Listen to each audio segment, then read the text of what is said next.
What's better than Anchor's podcast creation tools? Nothing.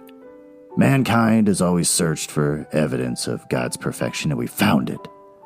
Anchor is the easiest way to make a podcast. Anchor gives you everything you need in one place for free, which you can use straight from your phone or computer. The creation tools allow you to record and edit your podcast so it sounds great. They'll distribute your podcast for you so it can be heard everywhere. Spotify, Apple Podcasts, Google Podcasts, and the lesser of the podcast platforms like Stitcher. You can easily make money from your podcast with no minimum listenership. I've made $5, and I've been doing this for 3 months. So, download the Anchor app or go to anchor.fm to get started. Guys, what's new with me? This isn't a two-way conversation. Nothing's new with me, and I'm sure if you could talk to me, you'd have something more exciting to say. I still work from home, currently. I still can't get 3 people to come to my house, though one is coming on Tuesday, unless he flakes out on me too. I have kids around all day because of summer break, and they don't leave their bedrooms or change out of their pajamas, so that's only adds to my depression. I got my first internet compliment on Instagram. I had posted chapter 19 of The Iron Heel, and a man named Jake Phillips, 116, said, "I checked out your podcast. Love what you're doing, man! Exclamation point. These classics are so awesome when someone that cares dusts them off and brings them to life." And I thought, holy crap. That not only was just a nice, I listened and it was fun. It was well worded and seemed a little suspicious. I thought, because I've had people message me on there, but they're just trying to sell something. So I thought, crap. My first internet compliment could just be someone trying to further their career. So I said, thank you so much. I really appreciated that. I always love classics and the idea of a crabby uncle reading them to me. But since that doesn't happen for me in real life, I had to create it for the masses. But thank you so much for letting me know you listened! Exclamation point. And figured, well, there you go. I hope it was a real person that actually listened. And then I went about trying to get my kids to eat. Trying to get them to get out of their beds. Trying to do some work on the computer. And then I got another message saying I do a podcast along the same idea, but usually geared towards essays and short stories. If you'd ever be interested in giving folks a chapter of Jack London or something, let me know. It'd be great to have you on. So not only did I get my first internet compliment, I got an invitation to be on another man's podcast. So I thought this has to be a scam. I looked at Jake Phillips, 116, and it turns out he's a host of a podcast called The Cultured Bumpkin. It's an American literature podcast. So I thought, I'll click this link, and it'll most likely take me to a page that wants to sell me erectile dysfunction pills. And I clicked it, and it's a real podcast. And I listened to an episode of his podcast, and the first episode is with him interviewing Lisa Kroger, who wrote Monster, She Wrote, plus Mary Shelley's Frankenstein. And that's actually a book I've heard of. I've seen it referenced on Twitter. It's a real thing by a real person. So I see that, and I think, bullcrap.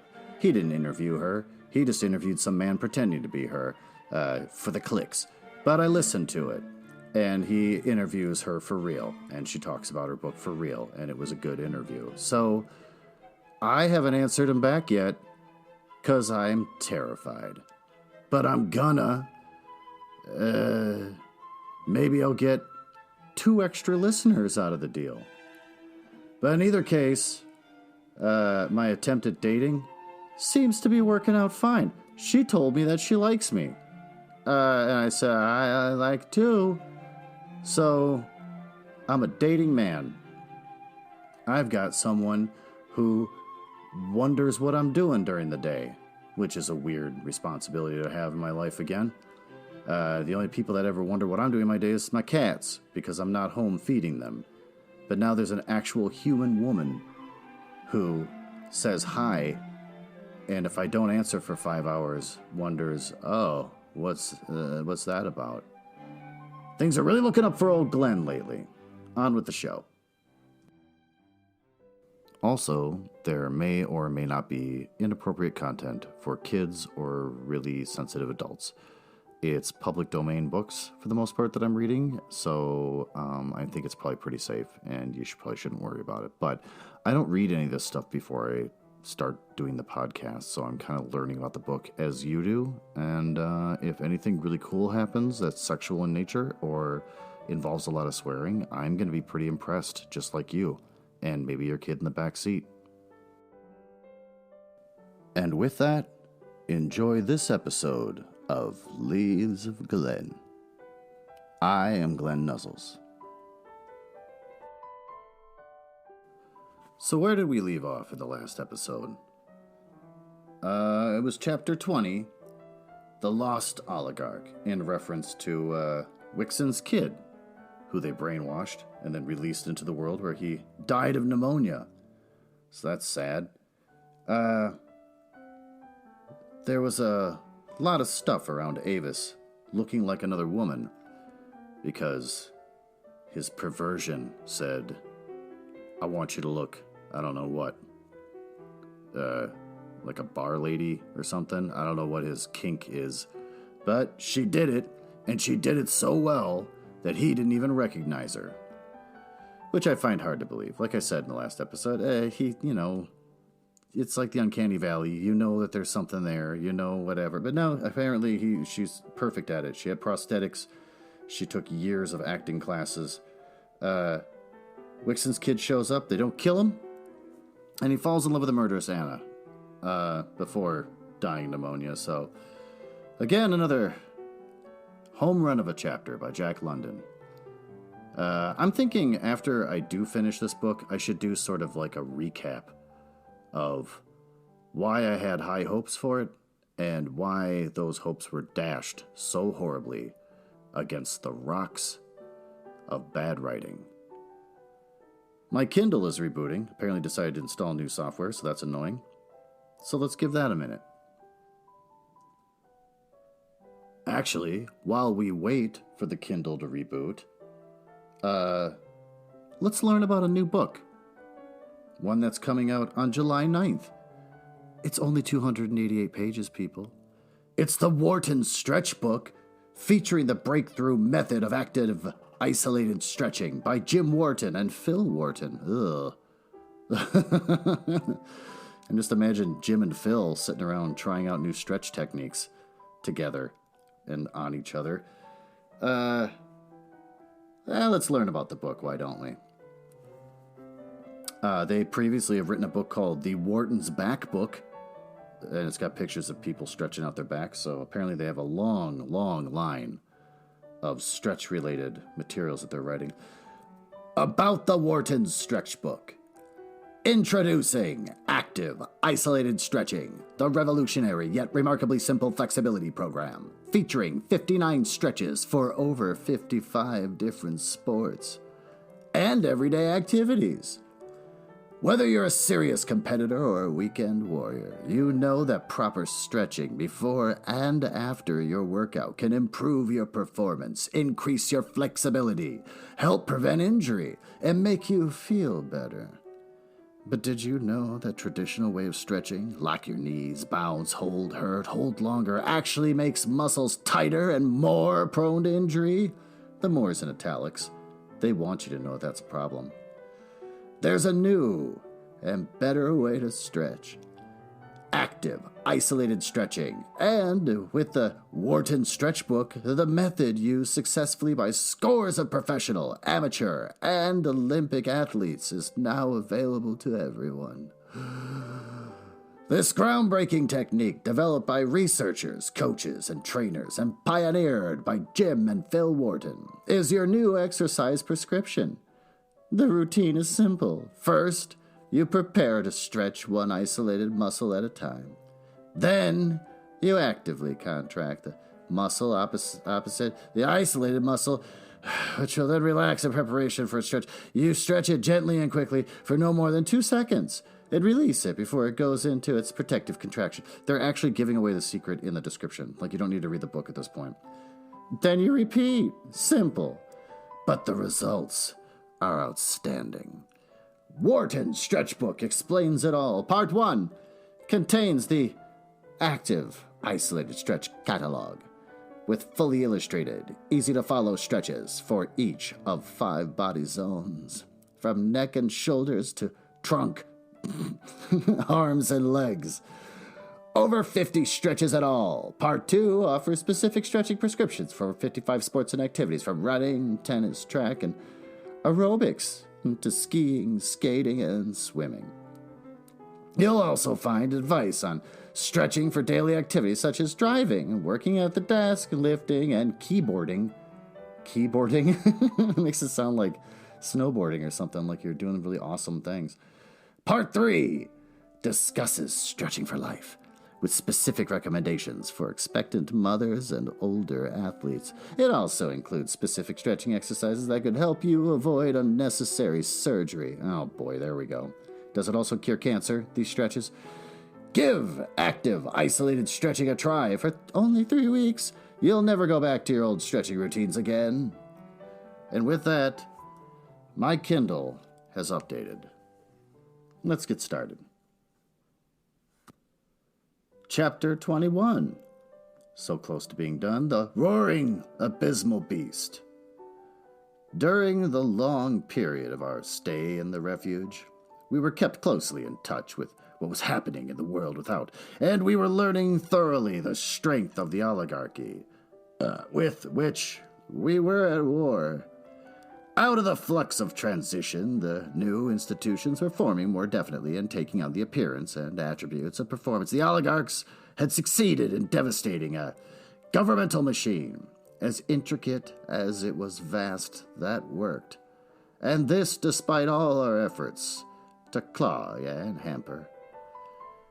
This was a surprise to many of the revolutionists. They had not conceived it possible. Nevertheless, the work of the country went on. The men toiled in the mines and fields. Perforce, they were no more than slaves. As for the vital industries, everything prospered. The members of the great labor castes were contented and worked on merrily.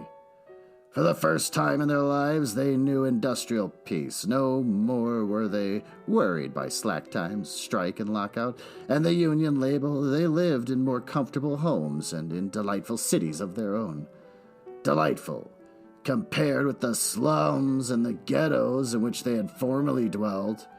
They had better food to eat, less hours of labor, more holidays, and a greater amount and variety of interests and pleasures. And for the less fortunate brothers and sisters, the unfavored laborers, the driven people of the abyss, they cared nothing. An age of selfishness was dawning upon mankind. And yet this is not altogether true. The labor castes were honeycombed by our agents, men whose eyes saw, beyond the belly need, the radiant figure of liberty and brotherhood. Another great institution that had taken form and was working smoothly was the mercenaries. This body of soldiers had been evolved out of the old regular army and was now 1 million strong. To say nothing of the colonial forces, the mercenaries constituted a race apart. They dwelt in cities of their own, which were practically self-governed, and they were granted many privileges. By them, a large portion of the perplexing surplus was consumed. They were losing all touch and sympathy with the rest of the people, and in fact were developing their own class morality and consciousness. And yet, we had thousands of our agents among them. The oligarchs themselves were going through a remarkable and, it must be confessed, unexpected development. As a class, they disciplined themselves. Every member had his work to do in the world, and this work he was compelled to do. There were no more idle rich young men, Their strength was used to give united strength to the oligarchy. They served as leaders of troops and as lieutenants and captains of industry. They found careers in applied science, and many of them became great engineers. They went on into the multitudinous divisions of the government, took service in the colonial professions, and by tens of thousands they went into the various secret services. They were, I may say, apprenticed to education, to art, to the church, to science, to literature, and in those fields they served the important function of molding the thought processes of the nation in the direction of the perpetuity of the oligarchy. They were taught, and later, in turn, taught that what they were doing was right. They assimilated the aristocratic idea from the moment they began as children to receive impressions of the world. The aristocratic idea was woven into the making of them until it became bone of them and flesh of them. They looked upon themselves as a wild animal trainers, rulers of beasts. From beneath their feet rose always the subterranean rumbles of revolt. Violent death ever stalked in their midst. Bomb and knife and bullet were looked upon as so many fangs of the roaring abysmal beast. They must dominate if humanity were to persist. They were the saviors of humanity. They regarded themselves as heroic and sacrificing laborers for the highest good. They, as a class, believed that they alone maintained civilization. It was their belief that if ever they weakened, the great beast would engulf them, and everything of beauty and wonder and joy and good in its cavernous and slime-dripping maw. Without them, anarchy would reign, and humanity would drop backward into the primitive night out of which it had so painfully emerged. The horrid picture of anarchy was held always before their child's eyes until they, in turn, obsessed by this cultivated fear, held the picture of anarchy before the eyes of the children that followed them. This was the beast to be stamped upon, and the highest duty of the aristocrat was to stamp upon it. In short, they alone, by their unremitting toil and sacrifice, stood between the weak humanity and the all-devouring beast. And they believed it, firmly believed it. I cannot lay too great stress upon the high ethical righteousness of the whole oligarch class. This has been the strength of the Iron Heel, and too many of the comrades have been slow or loath to realize it. Many of them have ascribed the strength of the Iron Heel to its system of reward and punishment. This is a mistake. Heaven and hell may be the prime factors of zeal in the religion of a fanatic, but for the great majority of the religious, heaven and hell are incidental to right and wrong. Love of the right, desire for the right, unhappiness with anything less than the right. In short, right conduct is the prime factor of religion. And so, with the oligarchy, prisons, banishment and degradation, honors and palaces, and wonder cities are all incremental. The great driving force of the oligarchs is the belief that they are doing right. Never mind the expectations, and never mind the oppression and injustice in which the Iron Heel was conceived. All is granted. The point is that the strength of the oligarchy lies in its satisfied conception of its own righteousness. And for that matter, the strength of the revolution during these frightful 20 years has resided in nothing else than the sense of righteousness. In no other way can be explained our sacrifices and martyrdoms. For no other reason did Rudolf Mendenhall flame out his soul for the cause and sing his wild swan song that last night of life.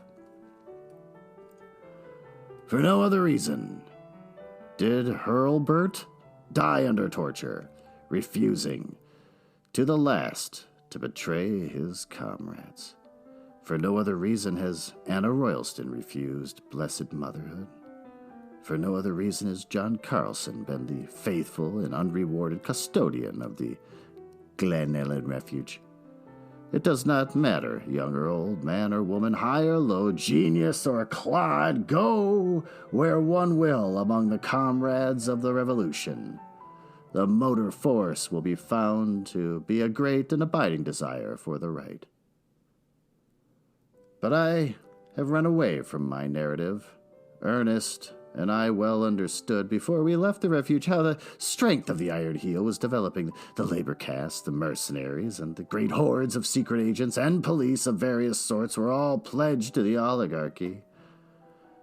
In the main, and ignoring the loss of liberty, they were better off than they had been. On the other hand, the great helpless mass of population, the people of the abyss, was sinking into a brutish apathy of content with misery. Whenever strong proletarians asserted their strength in the midst of the mass, they were drawn away from the mass by the oligarchs and given better conditions by being made members of the labor castes or of the mercenaries. Oh, my lord, this is dragging on. This discontent was lulled, and the proletariat robbed of its natural leaders. The condition of the people of the abyss was pitiable. Common school education, so far as they were concerned, had ceased. They lived like beasts in great squalid labor ghettos, festering in misery and degradation. All their old liberties were gone. They were labor slaves. Choice of work was denied them. Likewise was denied them the right to move from place to place, or the right to bear or possess arms. They were not land serfs like the farmers. They were machine serfs and labor serfs. When unusual needs arose for them, such as the building of the great highways and airlines, of canals, tunnels, subways, and fortifications, levies were made on the labor ghettos, and tens of thousands of serfs, willy-nilly, were transported to the scene of operations. Great armies of them were toiling now at the building of artists housed in wretched barracks where family life cannot exist, and where decency is displaced by dull bestiality. Oh, gross. In all truth, there in the labor ghettos is the roaring abysmal beast the oligarchs fear so dreadfully. But it is the beast of their own making. In it, they will not let the ape and tiger die. And just now the word has gone forth that the new levies are being imposed for the building of Asgard, the projected wonder city that will far exceed Artis when the latter is completed. We of the revolution will go on with that great work, but it will not be done by the miserable serfs. The walls and towers and shafts of that fair city will arise to the sound of singing, and into its beauty and wonder will be woven, not sighs and groans, but music and laughter. Ernest was madly impatient to be out in the world and doing, for our ill-fated first result that miscarried in the Chicago Commune was ripening fast. Yet he possessed his soul with patience, and during the time of his torment, when Hadley, who had been brought for the purpose from Illinois, had made him over into another man, he revolted great plans in his head for the organization of the learned proletariat. All right, whatever. This is just turning into mumble jumble now at this point. And for the maintenance of at least the rudiments of education among the people of the abyss, all this, of course, in the event of the first revolt being a failure. It was not until January 1917 that we left the refuge. All had been arranged. We took our place at once as agent provocateurs in the scheme of the Iron Heel. I was supposed to be Ernest's sister, by oligarchs and comrades on the inside, who were high in authority. Place had been made for us. We were in possession of all necessary documents, and our pasts were accounted for.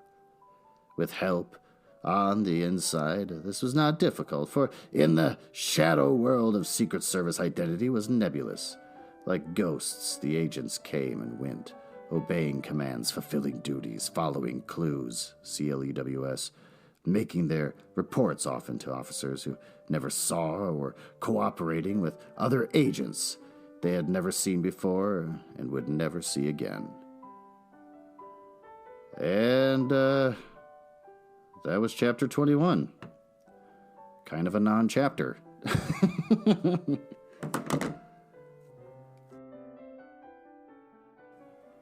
So what did we learn here today? Almost nothing.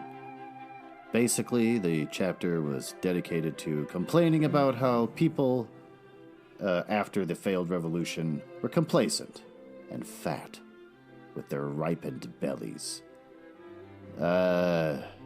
People are jerks. Proletariats are being oppressed. Pretty much nothing's changed since chapter 1. So there you go. That's pretty much it. I have nothing else to add. So, maybe tomorrow, chapter 22 of the Chicago Commune that we've heard so much about. Apparently they've dedicated a chapter to it. Until then, thank you for listening.